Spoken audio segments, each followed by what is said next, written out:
Hi everyone, the ambassadors from the PAD project from the environmental track are here to talk to you today about period equity and how to include sustainability into the period equity movement. Without further ado, let's meet our incredible ambassadors and today's speakers. What is period equity? First of all, we need to understand what period equity is all about. According to the Voice of Menstruators around the world, period equity is all about being able to afford and acquire menstrual products.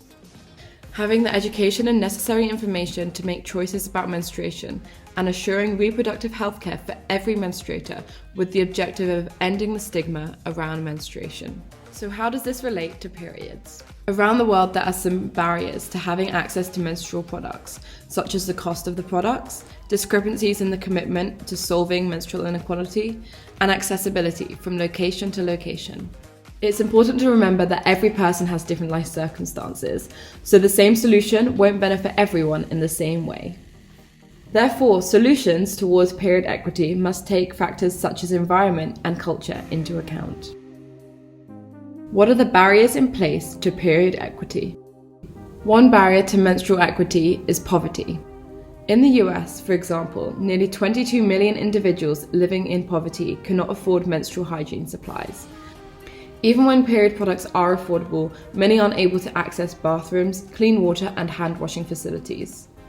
Individuals spend an average of 7 years of their life just menstruating. Imagine going through 7 years straight without any access to period products or hygiene facilities. Education is another impediment to period equity.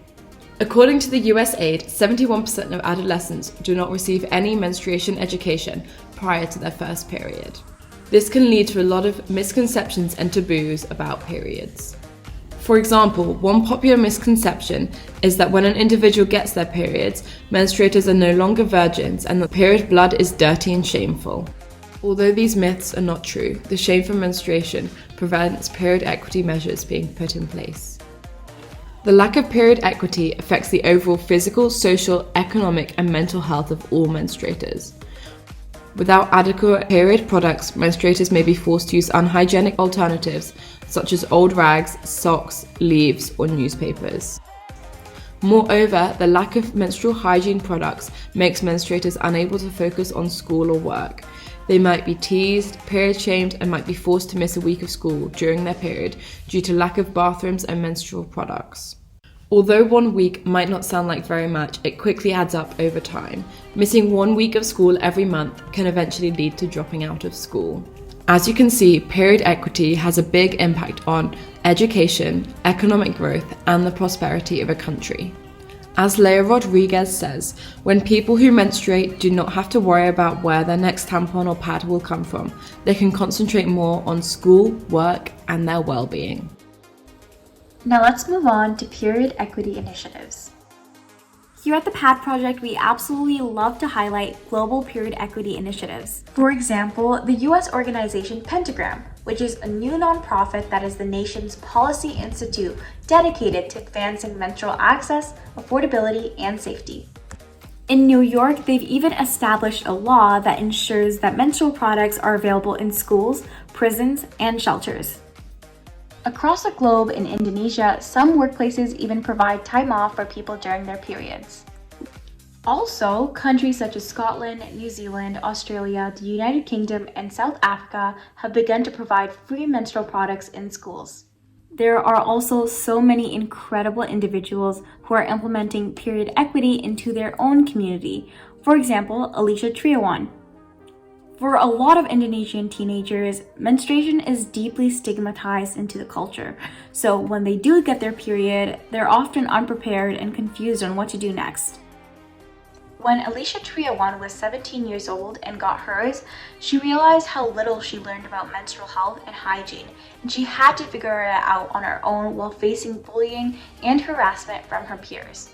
But instead of staying silent, Alicia decided to speak up and start the Jakarta chapter of Period, which distributes sanitary products and provides menstrual education to help fight period poverty in her community. But guess what? The next person who can create change in regards to period equity can be you. Now let's go further on to sustainability in the period equity movement. So we've discussed a lot about period equity, but how can we incorporate sustainability into this movement? We can first look to companies and organizations who are already incorporating sustainability in their work.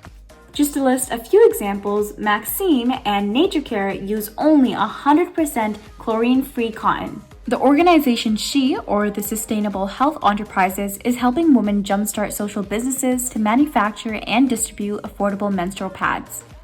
With that being said, we do want to remind everyone that not all menstruators are women, and you do not have to be a woman to be a menstruator. Remember, incorporating sustainability into the period equity movement doesn't just mean using products that are friendly for the environment.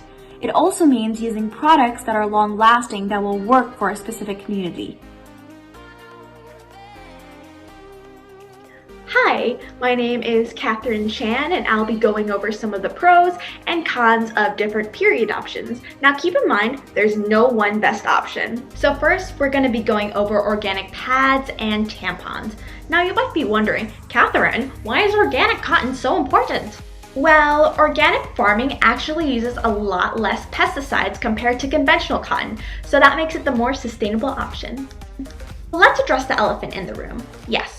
Organic pads and tampons are single-use items, and you do have to throw it away once it's done.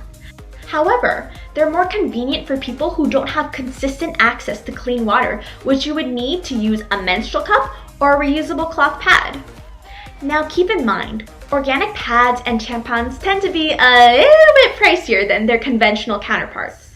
Next, we're going to be talking about reusable cloth pads. Now I'm a little bit biased because I'm a bit of a cloth pad addict. Just like disposable pads, you wear them externally on your underwear towards your body to absorb any menstrual flow. However, cloth pads can be washed, dried, and reused for at least 5 years. So there's tons of different types of cloth pads, so many different styles. For example, there's the all-in-one style, and there's also the pocket pad style. The pocket pad has an outer waterproof layer, and then it has absorbent cloth inserts. Cloth pads are great for the environment because they are reusable. But individuals who use cloth pads need access to clean water. They also need to be able to fully dry their pads. And because of the stigma surrounding periods, some individuals might feel really embarrassed washing or drying their cloth pads in public.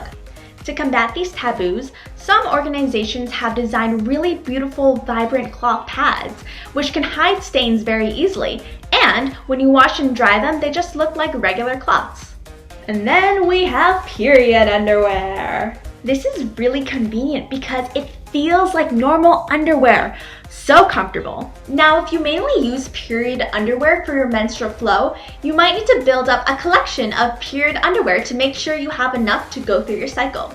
Because of this, the upfront cost can be a lot, but you will save money over time since you can reuse them. Now, some period underwear are made out of synthetic fabrics, which is a form of plastic. This means that it won't break down in the environment. The microfibers from these fabrics can contribute to plastic pollution, and sometimes they harm aquatic animals. However, no worries, there is a way to combat this. So one way to combat this is by using a microfiber ball. This is a little round ball that you throw in your laundry, and basically it just picks up any extra microfibers. Another way to combat this is installing a microfiber filter on your laundry machine. And again, microfiber filters aren't just useful for period underwear, but really any type of laundry that contains polyester fabrics. Moreover, period underwear can be reused so many times. Compare this to conventional pads and tampons, which are also made of plastic. You can only use them once, and then you throw them away in the landfill. Lastly, we're going to be talking about the menstrual cup. So what is the menstrual cup? Well, it's bell-shaped, made out of silicone, and not absorbent. So basically, you just fold it and insert it in your vagina to collect the menstrual flow. When the cup is inserted, it creates a seal and it's held in place by your vaginal wall. If inserted correctly, this prevents any leaks and can be worn for up to 12 hours. And we love this device because it collects 3 times more blood than pads or tampons normally would. Now, some care advice. You should take out and empty your cup every 6 to 12 hours, rinse and reinsert, and at the end of the cycle, be sure to boil your cup for 5 to 10 minutes and you're all good to go. Although the menstrual cup can be messy and tricky to insert as a beginning, I promise with practice it gets easier. That being said, it's not for everyone and that's okay. Now these are just some of the many sustainable options out there. We encourage you to go and research and find what works best for you. In conclusion, period equity is crucial because it improves livelihood and education outcomes for all menstruators. Menstrual health is a human right, and the period equity movement has to be inclusive. It has to include all menstruators, regardless of race, economic status, gender, or culture. And as menstrual activists, we should always aim to find long-lasting and sustainable solutions, which again are going to look different for each person depending on their circumstances. Thank you so much for watching our video today from the PAD Project team. If you want to learn more, head over to our website and we hope you learned something new today. Bye!